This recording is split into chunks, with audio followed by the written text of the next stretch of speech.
Disobbedienza civile in maniera chiara, limpida, tranquilla. Il rigetto da parte della Corte Costituzionale del ricorso della Regione Veneto contro l'obbligatorietà dei vaccini per bambini e ragazzi dalle materne alle superiori non sposta di una virgola la posizione del Corvelva, il coordinamento regionale Veneto per la libertà delle vaccinazioni. Raggiunto al telefono il presidente Ferdinando Donolato non si dice affatto sorpreso. Noi ce l'aspettavamo, sinceramente non facevamo nessun conto che cambiasse qualcosa. Una scelta è solamente politica, è estremamente politica e questo è molto grave perché questo qui secondo me personalmente io da adesso in poi ho molta meno fiducia nella Corte Costituzionale. Esulta per il pronunciamento della consulta il ministro Beatrice Lorenzin, mette in guardia dalla demolizione di un modello vincente, quello veneto, il governatore Luca Zaia, basato sul dialogo, dice, non certo sulla coercizione.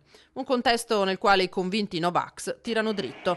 Noi ci rimbocchiamo le mani più di prima e più decisamente di prima, chiaramente e tranquillamente.